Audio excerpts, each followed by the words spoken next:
According to the CEO of the Formula One Championship, Stefano Domenicali, the value of a Formula One team has become so high that some teams are rejecting offers worth billions of dollars. This has created difficulties for new teams trying to enter the competition and existing teams already on the track due to the Concord agreement.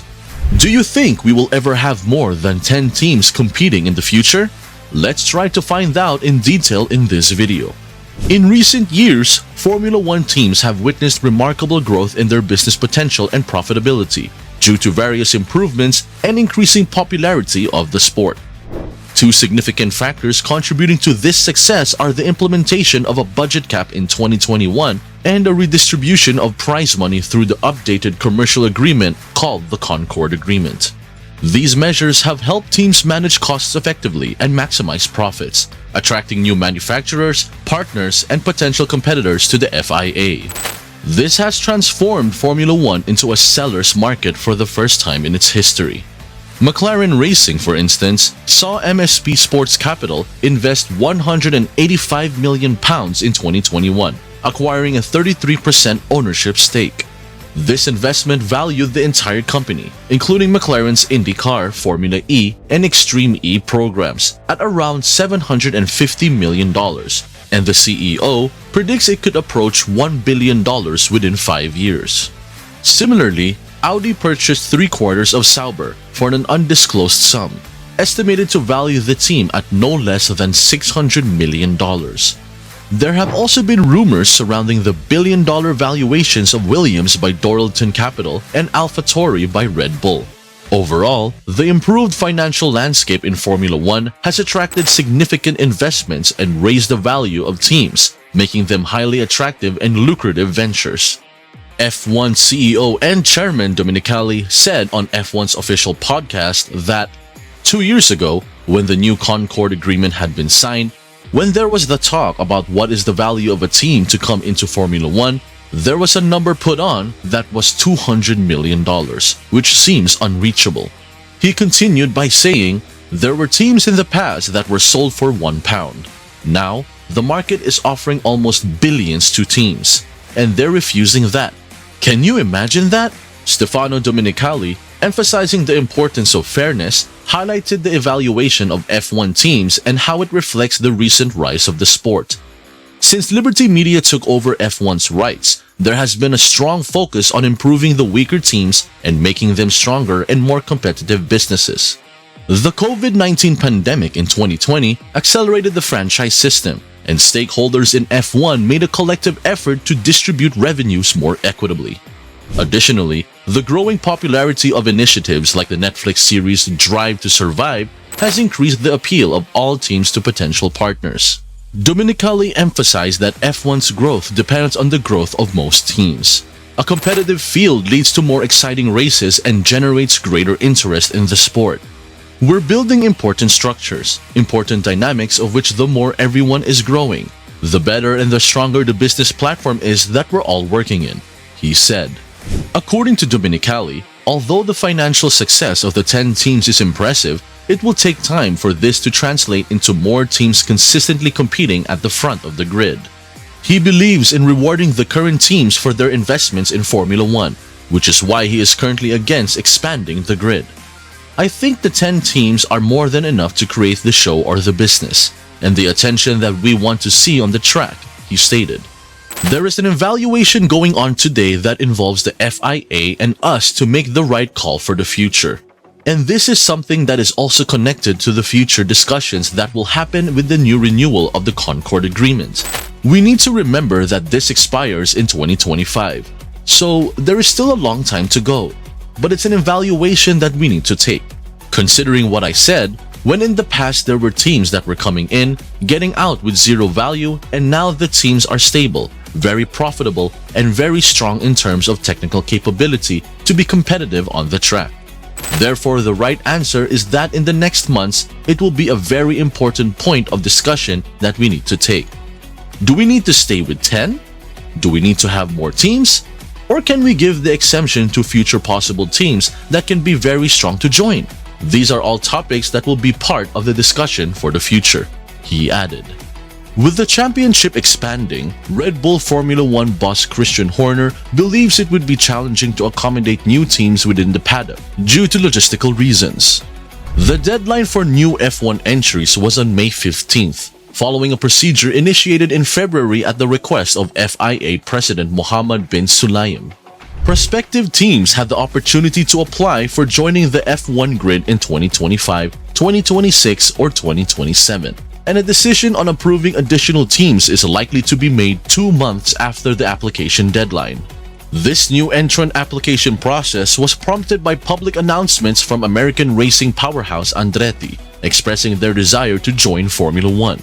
Existing teams have expressed concerns about finances and have advocated for a significant increase in the previous $200 million anti-dilution fee that any new entrant would have to pay. This is especially pertinent now, given that lower-ranking teams are already valued between $600 million and $1 billion. When asked about the possibility of adding an 11th team, Horner reiterated the financial concerns and also highlighted a logistical challenge, stating, "I think the issues remain the same as 12 months ago. Fiscally, what is the new incentive for an existing team or franchise to accept an 11th entrant? Ultimately, who pays if it dilates the income of the 10? It's like turkeys voting for Christmas. Why would they do that?" He added by saying, "Are Liberty Media prepared to pay and fund an 11th team? Are the FIA prepared to reduce their fees to help accommodate it? So there's all the financial aspects. But beyond that, with the way the sports has developed, if you look at the pit lane for example here, or somewhere like Monaco or Zandvoort, or some of the circuits we're now racing at, where would we be able to accommodate an 11th team? I think that in itself, operationally, where do we put the motorhomes? Where do we put the support paddock? Where do the trucks go? I just think it would be an incredibly difficult thing to be accommodated with the way the sport has evolved." After Mannor's departure from the grid in 2016, Formula One has consisted of 10 teams. Before that, there were 12 teams for 3 years, with 3 new participants joining in 2010. The Monaco Grand Prix, known for its glamour, could accommodate up to 26 Formula One cars, but the last time it had that many was in 1995. When questioned about the possibility of adding a new team, Toto Wolff, the team principal of Mercedes, made it clear that the existing teams have no control or authority in determining whether a new team can join the grid. The opinion that we have expressed is that it's very difficult in F1 to perform. It has taken us many years to be where we are, Wolff said. We've gone through really difficult times where F1 wasn't the blockbuster it is today. Therefore, whoever enters the sport, I think it would be beneficial for all of us if they can really bring something new to the show, if they can help us increase our audiences, or if there is a lot of marketing dollars that are being invested, similar to what we've done over the years, Red Bull and Mercedes. Hundreds of millions. If that was the case, we have to be open-minded and say, how can we contribute to making that happen? But again, we're not part of the governance, and so I would very much hope that if we find someone, if we decide to go for another team, that someone can really leverage what we have today and make it greater, he explained. Speaking of finances, the teams are facing challenges in benefiting from increased funds due to the cost cap. Christian Horner highlighted that Formula One's cost cap is causing teams to reconsider their employment strategies, especially concerning highly paid individuals. He advised against replacing experienced team members with lower-cost employees just to comply with the cost cap. The cost cap excludes the salaries of the top 3 personnel in each team, typically the team principal, technical director, and another member. However, it includes everyone else involved in car design, production, and operation. To avoid exceeding the cost cap, some teams have shifted key technical personnel away from racing efforts onto different projects, as long as they dedicate part of their work to the racing plan. Horner pointed out that the cost cap makes it difficult to retain top talent when better offers come their way, as it becomes impossible to match those offers. Consequently, some personnel have been lost due to the limitations imposed by the cost cap. Yeah, of course it does, he said. You can't carry anybody within a team, and I think that everybody has to warrant their place within the cap. Rob was as focused on other projects in recent years, and the offer that McLaren made is probably half their cap. So you can't blame him for wanting to go and do that, he added. When questioned about the potential for a pay spiral, Horner advised that it could also work the opposite way. Teams might choose to replace a highly paid veteran within a group of younger, lower-paid individuals.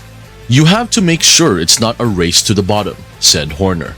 The problem is you have long-standing personnel that have contributed a significant amount that you don't want to see forced out their roles because of the cap, just because you can justify 10 youngsters versus an experienced hand. And that's the constant debate that you have, and where we've made redundancies through the cap. Jane Poole, the former Red Bull CEO and HR director, was one of those as well. She was a redundancy that we made because we couldn't justify a role within the cap, he expressed. In summary, the value of Formula One teams has surged, making it difficult for new teams to enter and existing teams to benefit from increased funds. Discussions about expanding the grid are ongoing, but logistical challenges and financial considerations pose obstacles. The current 10 teams believe they create enough excitement, but the future remains uncertain. What are your thoughts? Should Formula One welcome more teams? Let us know in the comments below. And as always, thank you for watching, and we'll see you in the next video.